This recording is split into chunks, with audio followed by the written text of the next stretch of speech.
Assalamualaikum warahmatullahi wabarakatuh. Bismillah walhamdulillah wassalatu wassalamu ala rasulillah Muhammad ibn Abdillah wa ala alihi wa sahbihi wa mawalah. Rabbi shrah li sadri wa yassir li amri wahlul 'uqdatan min lisani yafqahu qawli. Amma ba'du. Sahabat muslim yang dirahmati Allah, kita lanjutkan pembahasan kita masih dalam rangkaian pembahasan syarat sah salat. Dari syarat sah salat yang 12 telah kita urai, syarat pertama, syarat kedua, dan sekarang masuk kepada syartus salisu, syarat sah yang ketiga daripada salat kita, dukhulul waqti, masuknya waktu salat.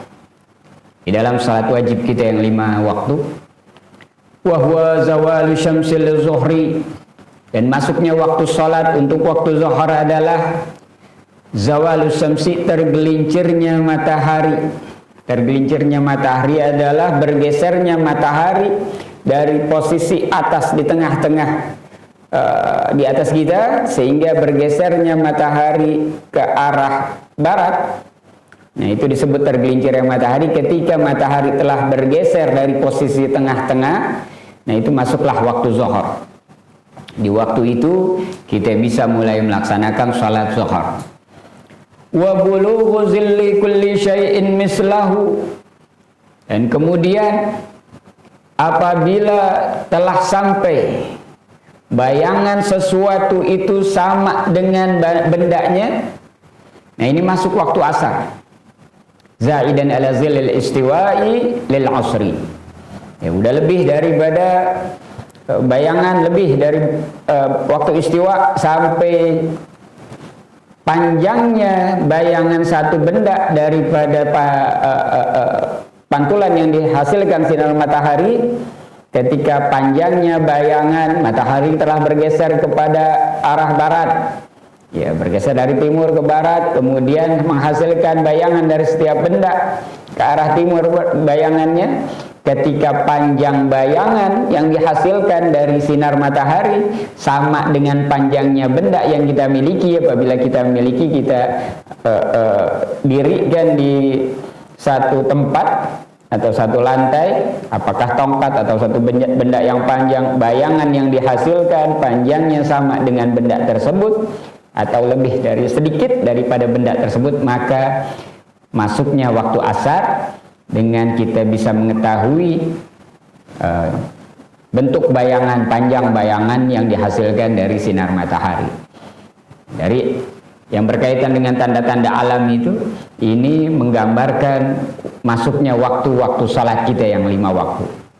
Wa ghurubu syamsi lil maghribi, adapun untuk waktu salat maghrib, masuknya waktu maghrib adalah ketika terbenamnya matahari di ufuk barat. Di ufuk barat matahari terbenam sampai habisnya matahari, sempurna terbenamnya, maka ketika sempurna terbenamnya matahari di barat berarti masuknya waktu maghrib. Di situ kita melaksanakan salat maghrib. Wa ghurubus syafaqil ahmari lil isya'i, dan untuk waktu isya adalah hilangnya mega merah di langit, masuknya waktu isya. Ketika matahari terbenam, masuk waktu maghrib. Masuknya waktu maghrib akan kita lihat efeknya di atas langit berwarna merah. Syafaqul ahmar, mega merah, kita akan lihat di waktu maghrib langit kita berwarna merah yang dihasilkan dari pantulan cahaya daripada matahari yang telah terbenam.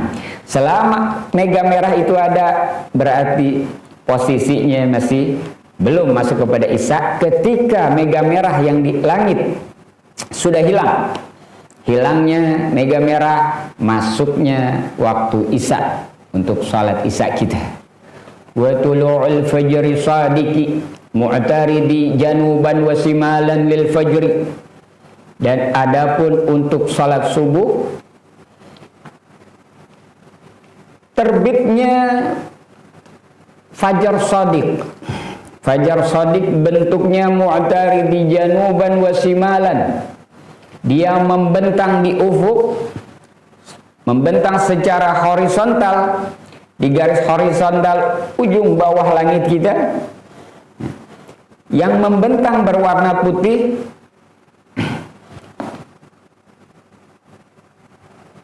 dari selatan ke utara, ya, di posisinya ada di timur, membentang putih, itu disebut fajar shadiq. Terlihatnya fajar shadiq tersebut, maka di situ masuknya waktu subuh salat kita. Nah, kenapa disebut fajar shadiq? Karena fajar ada dua, ya, ada fajar kadzib dan fajar shadiq. Sebelum terbitnya fajar shadiq yang putih tadi membentang horizontal, sebelumnya akan didahului dengan fajar satu, yaitu fajar kadzib, yang dia bentuknya semburat putih vertikal ke arah langit. Ketika kita melihat fajar yang putih bentuknya vertikal, maka itu belum masuk waktu subuh. Itu adalah fajar pertama atau fajar kadzib. Sehingga fajar yang sesungguhnya, fajar kedua yaitu fajar shadiq, adalah yang membentang putih, membentang dari utara ke selatan di ufuk timur kita. Itu menunjukkan masuknya waktu subuh untuk sholat kita. Fatajibu sholatu fi hadhil awqati, maka wajib pada waktu-waktu tersebut yang disebutkan tadi, ketika masuknya waktu zuhur, masuknya waktu asar, masuknya waktu maghrib, masuknya waktu isya, dan kemudian subuh. Wajib atas setiap muslim untuk melaksanakan salat di waktu-waktu tersebut. Fadaqdimuha 'alaiha wa ta'khiruha 'anha min akbaril ma'asi wa afhasis sayyiati. Maka apabila kita mendahului waktunya, belum masuk waktunya zuhur, ya, kita sudah sholat zuhur lebih dulu, belum masuk waktu asar, kita sudah sholat asar lebih dulu, sama halnya dengan mengakhir-akhirkan, takhiruha anha, mengakhir-akhirkan waktu. Keduanya, baik mendahului sebelum waktunya masuk atau mengakhir-akhirkan waktu sholat kita, min akbaril ma'asi, termasuk di antara dosa-dosa yang besar, dan wa afhasis syai'ati, dan kesalahan yang buruk.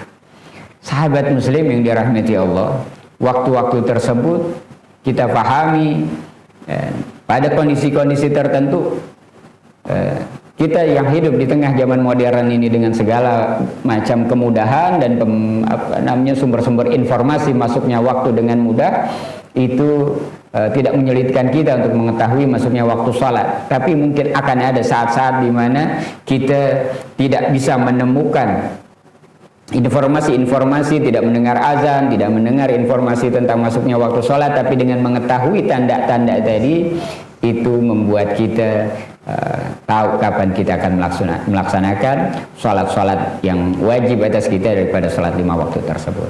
Sahabat muslim yang dirahmati Allah, semoga pembahasan ini bermanfaat, dan ini adalah termasuk di antara syarat sah sholat kita sholat pada waktunya, ya, pada waktunya sesuai dengan waktu yang telah masuk di dalam sholat tersebut, dan sah sholat kita ketika sholat itu sudah masuk.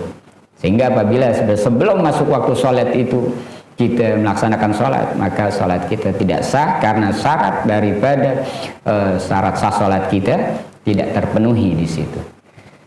Sahabat muslim yang dirahmati Allah, semoga bermanfaat buat kita semuanya. Alafu minkum, billahi taufiq wal hidayah, wallahu muwaffiq ila aqwamit thoriq. Assalamualaikum warahmatullahi wabarakatuh.